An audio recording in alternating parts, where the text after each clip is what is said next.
Selamat berjumpa lagi sahabat inspirasi. Pada hari ini hari Rabu tanggal 22 September tahun 2021. Inspirasi rohani pada hari ini diambil dari Injil Lukas bab 9 ayat 1 sampai 6. Saya mengajak kita sekalian untuk marilah kita mengawali inspirasi rohani pada kesempatan kali ini dengan menandai diri kita dengan tanda kemenangan Kristus. Dalam nama Bapa dan Putra dan Roh Kudus. Amin. Semoga Tuhan selalu beserta kita. Inilah Injil Yesus Kristus menurut Lukas. Maka Yesus memanggil ke-12 muridnya, lalu memberikan tenaga dan kuasa kepada mereka untuk menguasai setan-setan dan untuk menyembuhkan penyakit-penyakit. Dan ia mengutus mereka untuk memberitakan kerajaan Allah dan untuk menyembuhkan orang. Katanya kepada mereka, jangan membawa apa-apa dalam perjalanan. Jangan membawa tongkat atau bekal, roti atau uang, atau 2 helai baju. Dan apabila kamu sudah diterima dalam suatu rumah, tinggallah di situ sampai kamu berangkat dari situ. Dan kalau ada orang yang tidak mau menerima kamu, keluarlah dari kota mereka dan kebaskanlah debunya dari kakimu sebagai peringatan terhadap mereka. Lalu pergilah mereka dan mereka mengelilingi segala desa sambil memberitakan Injil dan menyembuhkan orang sakit di segala tempat. Demikianlah sabda Tuhan. Sahabat inspirasi yang terkasih, judul refleksi yang akan saya bawakan ini berjudul Fokus dalam Jalan Tuhan. Fokus dalam jalan Tuhan. Sewaktu melanjutkan pendidikan di sebuah sekolah tinggi di Jakarta, periode tahun 2003 sampai 2007, ada seorang dosen yang menjadi idola banyak mahasiswa, termasuk juga saya secara pribadi. Ia seorang imam dari Ordo Fransiskan OFM. Ia diidolakan bukan karena memiliki wajah dan penampilan yang menarik.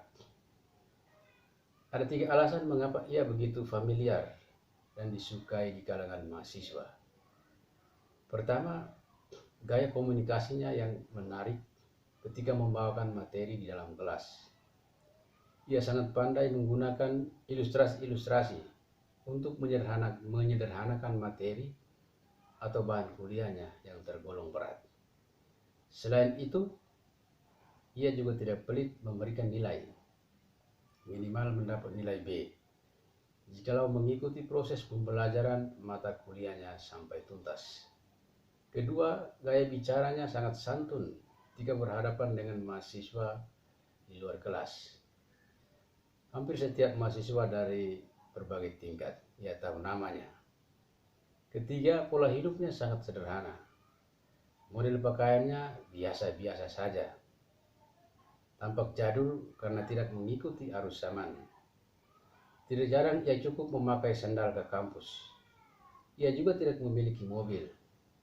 Tentu sangat kontras dengan kebanyakan dosen lain yang datang ke kampus dengan mobil-mobil yang bagus.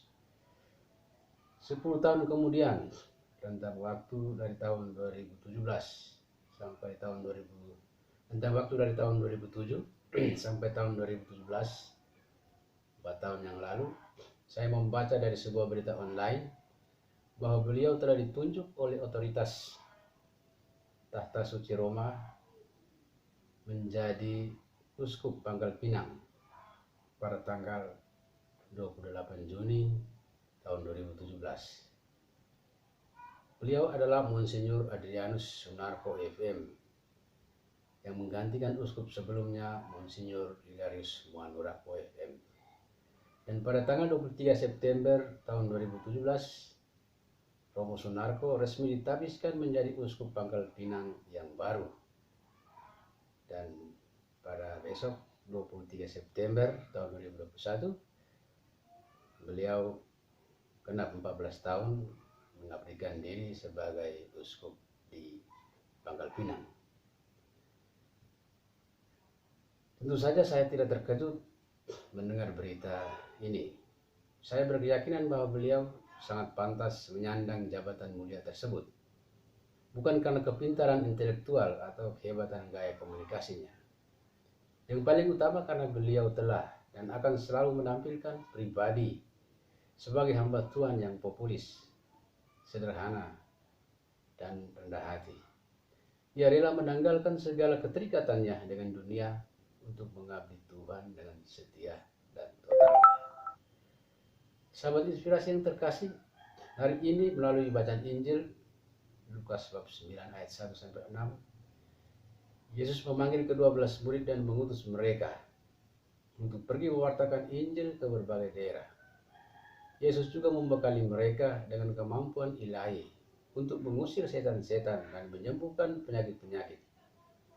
Kemampuan teknis ini sangat urgen, sangat penting untuk meyakinkan orang-orang yang mendengarkan warta Allah melalui para murid.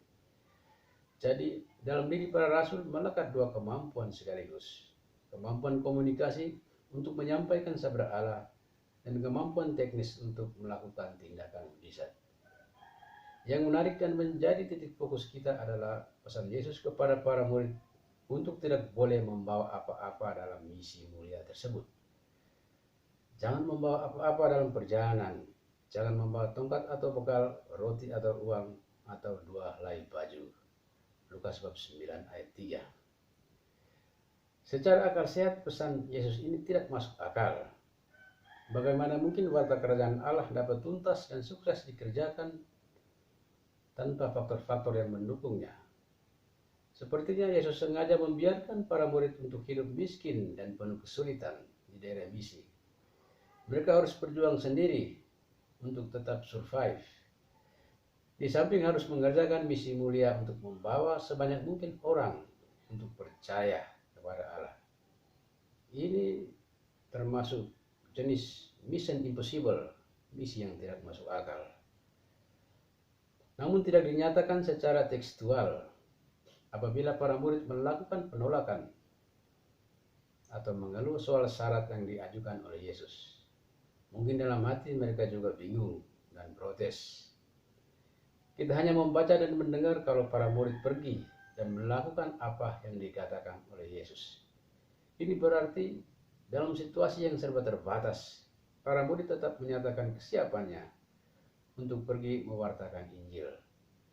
Yesus mengharapkan agar para murid tetap fokus pada tugas utamanya dan tidak memikirkan hal-hal lain yang bisa mengganggu dan membelokkan tujuan utama mereka.